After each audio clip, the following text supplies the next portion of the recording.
Hello, नमस्ते. कसे आहात सगळे? छान ना? मी पण मस्त आहे. अहो, आपण पण अशा लोकांना भेटलायत का?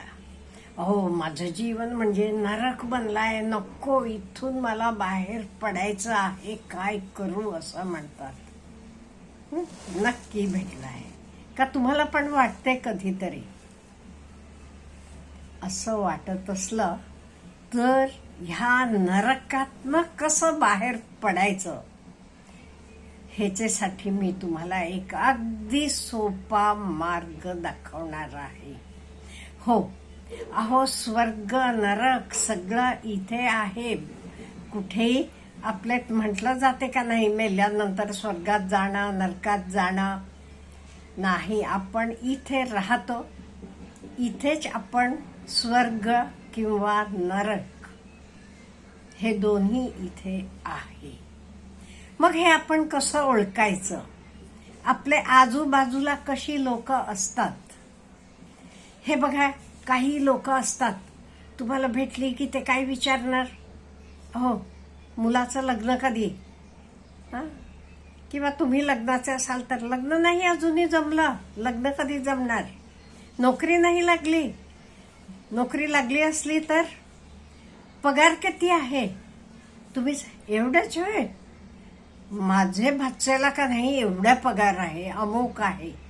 ऐकले ना? अशी लोक आपले आजूबाजूला भरपूर आहेत. एक दोन नाही, चिक्कार असतात. आपण आपलं जीवन हे स्वर्ग बनवायचं असलं तर आपल्याला हे कळायला पाहिजे, आपण कोणाबरोबर राहायचं, कोणाची मैत्री करायची, कोणापासून लांब राहायचं हे आपल्याला कळायला पाहिजे. हे कसं कळते? आता तुम्हाला एखाद मित्र किंवा मैत्रीण काहीतरी नवीन त्याला आत्मसात करायचं आहे. Okay, we will learn that. हल्ली तरी अहो किती सोपं आहे. इवन घरात बसून सुद्धा आपण आपले मोबाईलवरनं नवीन नवीन काही आत्मसात करू शकतो. त्यामुळे हे नवीन शिकणं किती सोपं झालेलं आहे. त्यामुळे तुम्ही अशी माणसं जोडा जी तुमचे चांगले गुणांचं कौतुक करतात आणि काही चुकलं असलं तर हे आपण कसं सुधारायचं हे तुम्हाला सांगतात. किंवा काही लोक अशी असतात बघा, ते त्यांचा तोलमोल पैसेनच असतो, बाकी काही नाहीये. पैसेनच तोलमोल असतो. जलसी असते त्यांना, दुसऱ्याचं चांगलं झालेलं बघवत नाही. ही सगळी नरकातली माणसं आहेत. त्यामुळे हे नरकातनं आपल्याला लांब राहायचं असलं तर आपल्याला लोकांना कसं निवडायचं, आपली मैत्री कोणाशी करायची, आपला वेळ कसा घालवायचा हे सगळं कळायला पाहिजे. आणि आपण जाणून घ्यायला पाहिजे, ते तुमचे रिलेटिव्स असू देत, इवन तुमचे मित्र असतील, they will destroy your life. तुमचं जीवन नरक बनवतात ते. अहो, तुमच्या आजूबाजूला आहेत का? किंवा तुमच्या नात्यातली अशी माणसं आहेत जे केव्हा भेटलात तरी विचारतात. सपोज तुमचे मुलाचं, मुलीचं, कोणाचं लग्न ठरलं नाही अजूनही, कधी ठरणार? हिचं बघा झालं, त्याचं बघा झालं, तुमच्या मुलीचं नाही अजूनही ठरलं. किंवा नोकरी लागली नाही, कुठे अजून MIDCतच जातोय, चांगलं नाही मी नोकरी लागली. ही माणसं तुमचं आयुष्य नरक बनवणारी माणसं. आपण सुद्धा कोणाचं आयुष्य असं नरक बनवतो का, हा पण आपण विचार करायला पाहिजे. फक्त दुसऱ्याचं टेस्ट करायचं नाही, स्वतःचं पण टेस्ट करायचं. कोणाशी बोलताना आपल्याला त्याच्यातले चांगले गुण वेचता येतात का, हे महत्वाचं. अहो, प्रत्येकाकडे काहीतरी चांगले गुण असतात, काही वाईट गुण पण असतात. पण आपण चांगले गुण त्याच्यातले निवडायला पाहिजेत. उलट सारखं त्याला कमी लेखून बोलायचं. अयो तुझं एवढं छोटं घर, माझं घर आहे येऊन बघ, राजमहल आहे, असं बोलणारी माणसं भेटतात तुम्हाला? हो, ही लोक नरकातली लोक. त्यांना चांगलं काहीही दिसत नाहीत. अहो जिवंतपणी का, मेल्यावर सुद्धा हे लोक सोडत नाहीत. आता परवाच आपल्याला माहीत आहे, आपल्या आशा भोसले ताईंचं निधन झालं. अहो किती मोठ्या गायिका त्या, 12,000वर गाणी म्हणालेल्या आहेत. किती आनंद दिले ते आपल्याला, किती लोकांना त्यांच्यामुळे काम मिळाले. तर रेकॉर्डिंग असू देत, सिनेसृष्टीत असेल, किती नायिका त्यांचे गाण्यामुळे गाजलेल्या आहेत.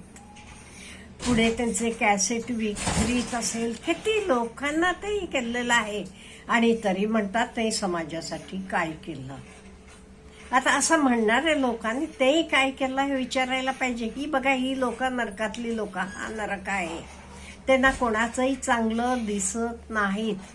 जिवंतपणे तरी सोडाच, अहो मेल्यावर पण ही लोक सोडत नाहीत. खरं मला खूप वाईट वाटलं ह्या गोष्टींचं.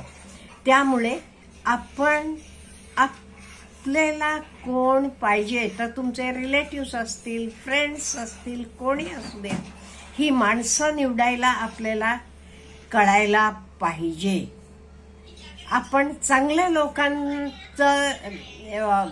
लोकांची निवड केली आहे, चांगली लोक आपल्या आजूबाजूला आहेत, तर आपल्याला कळायला पाहिजे आपलं जीवन चांगलं होईल का. म्हणजे त्यांच्यामुळे आपण चांगलं काही शिकत जाऊ, चांगल्या गोष्टींकडे अट्रॅक्ट होत जाऊ. हे सगळं सोडून त्यांच्यासारखं आपण काही वाईट करायला गेलो तर आपलं जीवन हे नरक बनणार आहे. तो नरक आहे आपलं, हे आपल्याला कळायला पाहिजे. त्यामुळे हे नरकातनं आपल्याला बाहेर पडायचं असलं तर आपण कोणाचे सोबत राहायचं, कोणाची मैत्री करायची, कोणाशी रिलेशन ठेवायचं, हे आपल्याला कळायला पाहिजे. हे आपल्याला कळलं नाही की आपलं जीवन नरक बनणार आहे. का म्हणजे उठ की सूट ती लोक तुम्हाला तुमचे काही कमी असल्या तरी त्या तुम्हाला कमी दूर करायला मदत करणार नाहीत. सारखं त्याची जाणीव करायची आणि तुम्हाला सारखं दुःखी ठेवायचं. अशी माणसं आहेत. अहो वयोमानानं म्हणा किंवा हल्ली एखाद्याला डोक्याचे केस कमी पडतात, कमी व्हायला लागतात, लगेच टकलू झालास असं बोलायचं. ही काही बोलायची पद्धत आहे का? ही लोक बघा तुमचं जीवन नरक बनवतात. हे ऐकल्यावर तुम्हाला घरी आल्यावर कसं वाटते? एवढेच का, आपण एकाच साडी नेसतो, तुम्ही परत भेटला लग्न समारंभाला कुठे गेले, आज पण हीच साडी नेसली, गेल्या अमुक अमुक लग्नाला आपण भेटलो होतो बघ, त्या दिवशी पण हीच साडी होती तुझ्या अंगावर, असं म्हणणारी लोक पण आहेत का नाही? ही लोक म्हणजे तुम्हाला किंवा तुमचं जीवन नरक बनवणारी लोक. ही लोक खोटं बोलतील, तुम्हाला कमी हे दाखवून देतील. त्यांचं स्वतःचं जीवन कसं काय ना, ते स्वतःकडे बघत नाहीत.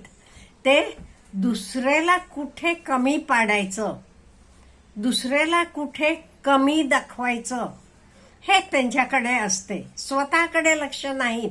स्वतः कसं डेव्हलपमेंट करावी, स्वतःचं कसं आयुष्य आपण आयुष्यात काहीतरी मोठं व्हावं, काहीतरी नवीन गोष्टी आत्मसात कराव्या, हे त्यांना कधी सुचत सुद्धा नाही. उलट स्वर्गातली लोक म्हणजे कोण? तुमच्या आजूबाजूला जी लोक आहेत ती तुम्हाला तुमचं व्हॅल्यू ऍड कसं करू शकता, तुम्ही कसं काही नवीन चालू करू शकता, नवीन बनू शकता, तुम्ही हेतनं डेव्हलप कसं होऊ शकता, हेची तुम्हाला मदत करतात ती लोक स्वर्ग. त्यामुळे जे आपण इथे राहतो हेच स्वर्ग आहे, हेच नरक आहे. तुमचे आजूबाजूला अशी नेगेटिव्ह माइंडेड लोक असली, तुमचं आयुष्य नरक बनवणारी असली, सदा खोटं बोलतील, कसंही वागतील, हे तुमचं आयुष्य नरक बनवतात. त्यामुळे असले लोकांपासून आपण लांब राहायचं. म्हणजे चांगले लोकांकडे, जी तुम्हाला अमुक हे तू आत्मसात कर, हे नवीन चालू कर, हे कर, तुम्हाला नवीन आयुष्याचे नवीन मार्ग दाखवतात, हे लोक स्वर्गातले लोक असतात. त्यामुळे स्वर्ग आणि नरक हे कुठेही नाही, आपलेच अवतीभोवती आहे. तर निवड करायची क्षमता आपलेत असायला पाहिजे. आपल्या आजूबाजूला आहेत का अशी माणसं? आपला काय अनुभव आहे मला कॉमेंट बॉक्समध्ये कळवा. Have a good day.